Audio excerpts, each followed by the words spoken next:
Halo semuanya.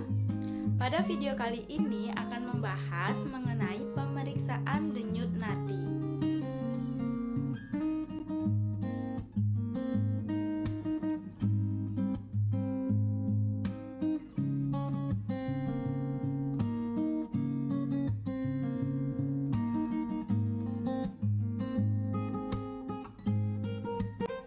Jadi, topik pembahasan kita kali ini yaitu yang pertama, tujuan praktikum, kemudian yang kedua, landasan teori, kemudian yang ketiga ada alat dan bahan yang digunakan, kemudian yang keempat prosedur kerja, yang kelima ada hasil dan pembahasan, dan yang terakhir ada jawaban dari pertanyaan.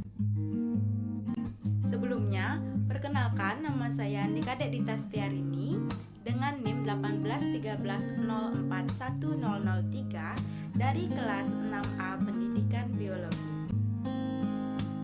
Adapun tujuan praktikum kali ini, yang pertama itu memeriksa denyut nadi, yang kedua mengamati dan mempelajari pengaruh posisi terhadap denyut nadi, kemudian yang ketiga mengamati dan mempelajari pengaruh aktivitas fisik terhadap denyut nadi.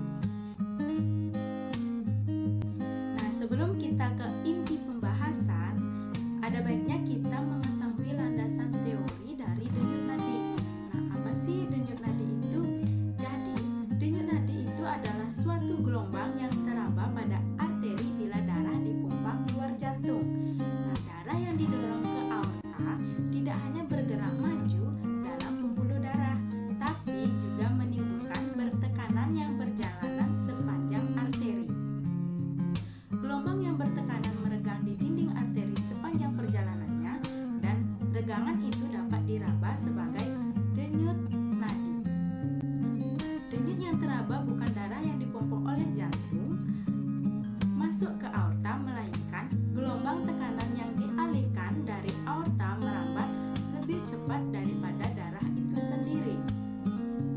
Denyut jantung merupakan manifestasi dari kemampuan jantung untuk mengetahui kerja jantung, dapat dilihat dari denyut nadi yang merupakan rambatan dari denyut jantung. Nah, itulah pembahasan atau landasan teori dari denyut nadi. Alat dan bahan yang digunakan dalam praktikum kali ini yaitu sederhana, hanya menggunakan pulpen dan juga buku tulis untuk mencatat. Adapun prosedur kerja yang dapat dilakukan dalam praktikum kali ini, yang pertama itu kita harus memilih praktikan yang akan digunakan untuk pemeriksaan denyut nadi. Kemudian yang kedua, mintalah praktikan untuk berbaring terlentang tenang selama 2-3 menit di meja periksa atau tempat tidur dengan kedua lengan di sisi tubuh dengan kedudukan polar. Kemudian yang ketiga, periksa denyut nadi arteri radialis dextra dengan menggunakan ujung jari 2, 3, dan juga 4. Diletakkan sejajar dengan arteri radialis tersebut. Misalnya seperti ini. Contohnya seperti ini. Kemudian tentukan frekuensinya, jumlah denyut nadi per menit, dan iramanya, dan juga teratur atau tidak teratur. Kemudian catat sesuai format yang sudah ditentukan. Begitu juga yang dilakukan pada penghitungan denyut nadi setelah beraktivitas. Nah, aktivitas yang dilakukan yaitu naik turun tangga, berlari di tempat, dan juga jumping jacks. Setelah melakukan aktivitas tersebut, barulah hitung denyut nadi dengan ujung jari 2, 3, dan juga 4, kemudian catat data hasil pengamatan tersebut. Nah, pada hasil pemeriksaan denyut nadi pada praktikum dengan jumlah pengulangan sebanyak 3 kali, didapatkan hasil yang berbeda pada pemeriksaan denyut nadi dengan posisi tidak beraktivitas dengan yang beraktivitas. Nah, pada tidur terlentang diperoleh hasil 64 pada pengulangan pertama, kemudian pada pengulangan kedua 71, dan pada pengulangan ketiga 83 dengan rata-rata 73 kali denyut nadi. Kemudian dalam keadaan duduk diperoleh hasil 73, kemudian pada pengulangan kedua didapatkan hasil 77, dan pada pengulangan ketiga didapatkan hasil 85 dengan rata-rata 78 kali denyut nadi.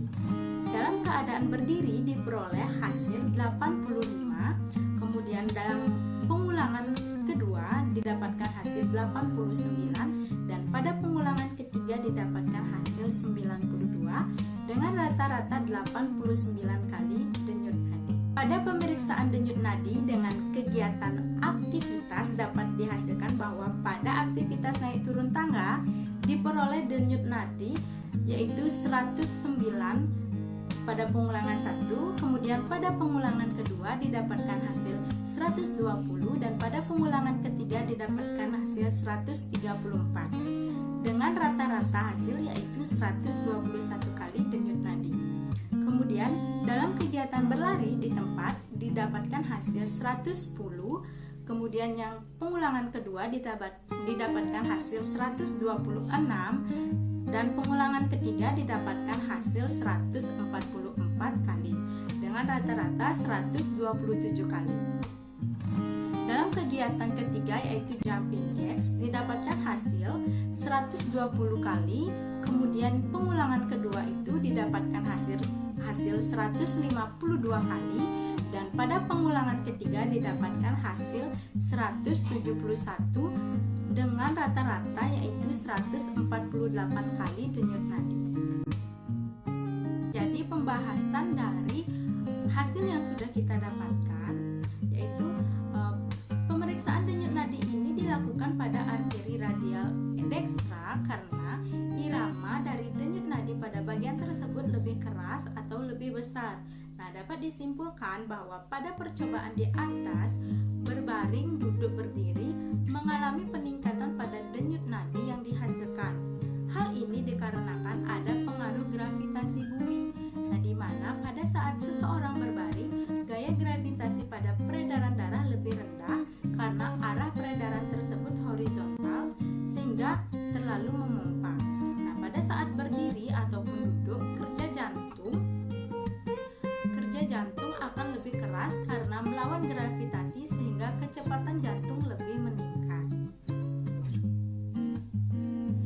Dari hasil percobaan mengenai denyut nadi dengan aktivitas didapatkan atau dapat disimpulkan bahwa peningkatan denyut nadi pada aktivitas naik turun tangga, lari di tempat, dan juga jumping jacks mengalami peningkatan. Nah, aktivitas fisik ini dapat meningkatkan denyut nadi. Hal ini dikarenakan ketika tubuh mengimbangi pengeluaran karbon dioksida, maka akan mengalami peningkatan denyut nadi. Selanjutnya yaitu jawaban pertanyaan. Yang pertama, pengertian dari tekanan darah. Tekanan darah adalah tekanan yang dialami darah pada pembuluh arteri darah ketika darah dipompa oleh jantung ke seluruh anggota tubuh manusia. Kemudian yang kedua ada pengukuran dan pemeriksaan denyut pada pembuluh nadi atau arteri dapat dilakukan pada beberapa titik denyut, misalnya denyut arteri radialis pada pergelangan tangan, arteri branchialis pada lengan atas, arteri karotis pada leher, arteri poplitea pada belakang lutut, arteri dorsalis pedis atau arteri tibialis posterior pada kaki. Kemudian yang ketiga yaitu perbedaan pemeriksaan tekanan darah cara palpasi dengan auskultasi. Secara teori, cara palpasi pemeriksaan pada arteri radialis dekstra di mana dengan tekanan parsial dari manset yang diploma. Setelah beberapa saat tak akan teraba. Kemudian manset dikempiskan perlahan-lahan hanya dapat mengukur tekanan sistolik.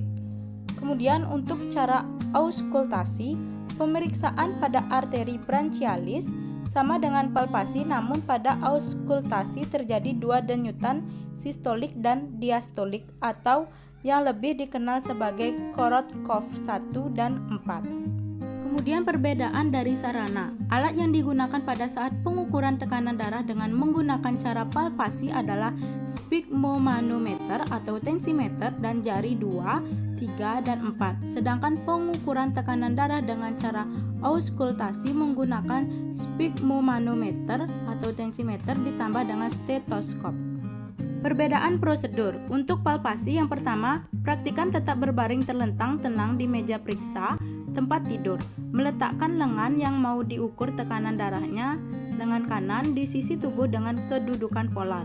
Kemudian yang kedua, memasang manset pada lengan atas kanan sekitar 3 cm atas fossa cubiti. Meraba serta merasakan denyut arteri radialis dextra. Memompakan udara ke dalam manset menggunakan pompa udara sampai denyut arteri radialis dextra tak teraba. Kemudian memompakan terus udara ke dalam manset sampai tinggi Hg pada manometer sekitar 20 mm Hg lebih tinggi dari titik di mana denyut arteri radialis dextra tak teraba. Kemudian mengeluarkan udara dalam manset secara pelan dan berkesinambungan.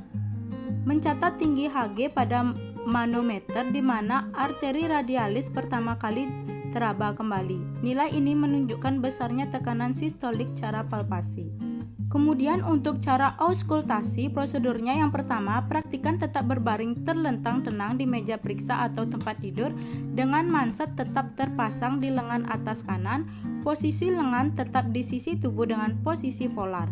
Menentukan letak arteri branchialis dextra secara palpasi pada fossa cubiti dan meletakkan stetoskop di atas arteri branchialis dexter tersebut. Memompakan udara ke dalam manset, maka akan terdengar suara bising arteri branchialis dexter melalui stetoskop. Meneruskan memompa udara ke dalam manset, pada suatu saat suatu bising arteri branchialis dexter akan menghilang. Memompa terus udara ke dalam manset sampai tinggi Hg manometer sekitar 20 mm Hg lebih tinggi dari titik di mana suara bising arteri branchialis dextra tadi menghilang. Mengeluarkan udara dalam manset secara pelan dan berkesinambungan, maka akan terdengar lagi suara bising tersebut dan melihat tinggi Hg pada manometer didapatkan tekanan darah sistolik.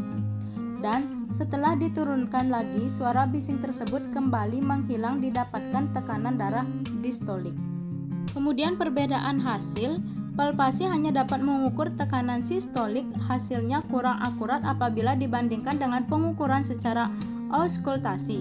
Sedangkan auskultasi dapat mengukur tekanan sistolik dan diastolik, hasilnya lebih akurat dibandingkan pengukuran secara palpasi. Pemasangan manset yang terlalu ketat atau longgar sangat berpengaruh pada hasil. Pemasangan haruslah tepat, tidak terlalu ketat dan tidak terlalu longgar. Apabila terlalu longgar, maka darah masih bisa mengalir seperti biasa karena kurang tertekan atau terhambat. Bunyi yang terdengar akan lemah dan akan menghasilkan tekanan darah yang tinggi sehingga tidak diperoleh hasil pengukuran yang valid. Sedangkan jika terlalu ketat akan menyebabkan tekanan yang diberikan pompa sphygmomanometer pada kantong karet tidak maksimal. Hal ini disebabkan sebelum pemompaan pengikatan pada lengan sudah ketat dan sudah ada tekanan. Jadi, bila diberi tambahan udara, tekanan tidak terlalu maksimal sehingga menghasilkan tekanan darah menjadi lebih rendah atau dari seharusnya. Pemeriksaan tekanan darah dilakukan di lengan atas kanan ketika tekanan darah pada lengan kanan dan kiri berbeda hingga 10 mm Hg. Hal ini dapat disebabkan oleh adanya penyumbatan pembuluh darah arteri pada lengan, diabetes atau berbagai masalah kesehatan lainnya. Jika ada perbedaan tersebut, maka lengan dengan tekanan darah tinggi biasanya akan menjadi tolak ukur tekanan darah mendatang. Selanjutnya yaitu mekanis bunyi Korotkov. Bunyi Korotkov 1 yaitu kontraksi ventrikel mula-mula menyebabkan aliran balik darah secara tiba-tiba mengenai katup mitral dan katup trikuspid.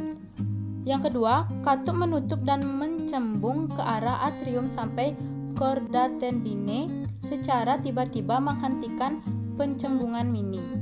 Elastisitas chorda tendine dan katup yang tegang kemudian akan mendorong darah bergerak kembali ke ventrikel-ventrikel yang bersangkutan. Peristiwa ini menyebabkan darah dan dinding ventrikel serta katup yang tegang bergetar dan menimbulkan turbulensi getaran dalam darah.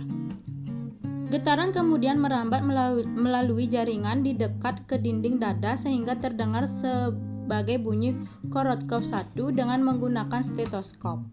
Bunyi Korotkov 2. Ketika katup semilunaris menutup, katup ini menonjol ke arah ventrikel dan regangan elastik katup akan melantingkan darah kembali ke arteri. Yang kedua, menyebabkan pantulan yang membolak-balikkan darah antara dinding arteri dan katup semilunaris dan juga antara katup dan dinding ventrikel dalam waktu singkat. Getaran yang terjadi di dinding arteri kemudian dihantarkan terutama di sepanjang arteri. Bila getaran dari pembuluh atau ventrikel mengenai dinding suara, getaran ini menimbulkan suara yang dapat didengar. Selanjutnya yaitu mekanisme bunyi Korotkov 3. Bunyi lemah bergemuruh dan terdengar pada awal sepertiga bagian tengah diastol. Terjadi karena isolasi darah yang bolak-balik antara dinding ventrikel yang disebabkan oleh masuknya darah dari atrium. Bunyi ini baru terdengar saat sepertiga bagian tengah diastol karena pada permulaan diastol ventrikel belum cukup terisi sehingga belum dapat tegangan elastik yang cukup dalam ventrikel untuk menimbulkan lentingan. Frekuensi bunyi ini biasanya sangat rendah sehingga telinga kita tidak dapat mendengarkan, namun bunyi seringkali dapat direkam pada fonokardiogram. Selanjutnya yaitu mekanisme bunyi Korotkov 4. Bunyi ini timbul saat atrium berkontraksi yang disebabkan oleh meluncurnya darah ke dalam ventrikel sehingga menimbulkan getaran seperti yang terjadi pada bunyi jantung yang ketiga. Kemudian yang terakhir yaitu bunyi Korotkov 5 digunakan untuk mengukur tekanan diastolik. Selanjutnya pembahasan yang ketujuh, seorang atlet yang melakukan latihan secara rutin akan mengalami adaptasi fisiologis pada organ jantung berupa pembesaran ruang jantung. Ruang pembesaran jantung ini menyebabkan banyak volume darah yang tersimpan di jantung dan dipompa ke seluruh tubuh dan mengakibatkan denyut jantung istirahat pada atlet yang terlatih lebih rendah. Selanjutnya pembahasan yang ke-8, secara teori sebenarnya posisi tubuh sangat berpengaruh terhadap denyut nadi dan tekanan darah. Hal ini karena ada efek gravitasi bumi. Pada saat berbaring, gaya gravitasi pada peredaran darah lebih rendah karena arah peredaran tersebut horizontal, sehingga tidak terlalu melawan gravitasi dan tidak terlalu memompa. Pada saat duduk maupun berdiri, kerja jantung dalam memompa darah akan lebih keras karena melawan gaya gravitasi, sehingga kecepatan denyut jantung meningkat. Selanjutnya pembahasan ke-9. Aktivitas fisik menyebabkan perubahan yang besar dalam sistem sirkulasi dan pernapasan. Di saat tubuh melakukan aktivitas fisik, maka otot jantung akan mengonsumsi oksigen yang ditentukan oleh faktor tekanan dalam jantung selama kontraksi sistol. Ketika tekanan meningkat, maka konsumsi oksigen ikut naik pula. Jadi konsumsi oksigen oleh otot jantung dapat dihitung dengan mengalihkan denyut nadi dan tekanan darah sistolik. Otot jantung yang terlatih membutuhkan lebih sedikit oksigen untuk sesuatu beban tertentu dan membutuhkan jumlah oksigen yang kurang pula untuk pekerjaan fisik ataupun aktivitas. Kemudian faktor-faktor yang mempengaruhi tekanan darah berbeda dan tergantung dari jenis kondisinya. Secara garis besar, berikut adalah faktor yang mempengaruhi tekanan darah. Yang pertama itu ada stres. Salah satu pemicu naik atau turunnya tekanan darah adalah kondisi emosi yang sedang dialami, termasuk tingkat stres. Stres diketahui dapat mempengaruhi kondisi fisik secara keseluruhan dan menyebabkan tekanan darah meningkat secara mendadak. Kemudian yang kedua ada resiko mengalami tekanan darah tinggi ataupun rendah dapat meningkat seiring bertambahnya usia. Kasus pada orang-orang berusia di atas 65 tahun. Oleh karena itu, pastikan ataupun orang tua menghindari berbagai penyebab hipertensi dengan melakukan pola hidup sehat dan menghindari stres. Kemudian yang ketiga ada jenis kelamin. Faktor yang mempengaruhi tekanan darah lainnya adalah jenis kelamin. Pria ditemukan lebih berpotensi mengalami tekanan darah tinggi daripada wanita. Kemudian yang keempat, faktor genetik bisa jadi salah satu peluang mengalami tekanan darah tinggi. Tidak jarang, hipertensi juga dapat menurun dari keluarga meskipun telah menjalani gaya hidup yang jauh dari pemicu hipertensi. Kemudian ras. Ternyata orang-orang yang berasal dari ras Afrika atau yang berkulit gelap lebih rentan mengalami tekanan darah tinggi. Selanjutnya ada obesitas atau berat badan berlebih. Obesitas memiliki berat badan berlebih dapat meningkatkan risiko kenaikan tekanan darah dan penyakit kardiovaskular. Karena ada sistem tertentu di tubuh yang beraktivitas, sistem ini akan meningkatkan tekanan darah. Selanjutnya yaitu konsumsi garam. Sodium dapat memicu penyerapan air dalam tubuh yang meningkatkan tekanan darah. Kemudian yaitu konsumsi potasium. Potasium dapat membantu menurunkan tekanan darah dengan menyeimbangkan efek buruk dari garam. Selanjutnya ada konsumsi alkohol. Minum alkohol secara berlebih dalam merusak jantung serta pembuluh darah dan meningkatkan kemungkinan terkena hipertensi.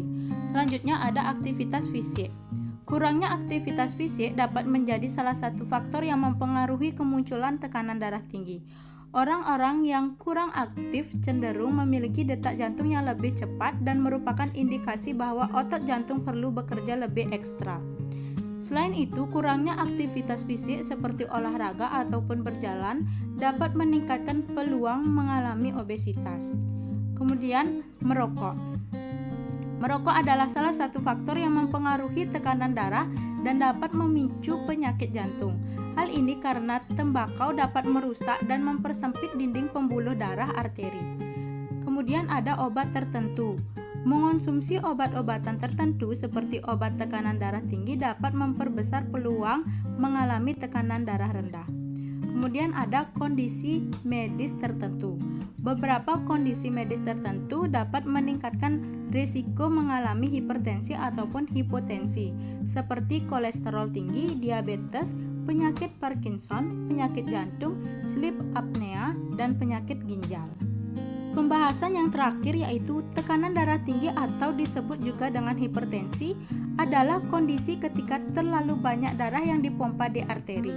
Gangguan kesehatan ini dapat berujung penyakit yang fatal seperti jantung dan stroke. Seseorang mungkin tidak menyadari mengidap gangguan ini karena jarang menimbulkan gejala. Sementara itu, tekanan darah rendah atau hipotensi adalah kondisi ketika darah tidak sepenuhnya mengalir ke otak, arteri, dan organ tubuh. Masalah ini umumnya tidak menyebabkan gejala yang berbahaya, kecuali tekanan darah turun secara tiba-tiba. Hal tersebut akan menyebabkan otak kekurangan pasokan darah yang membuat pusing.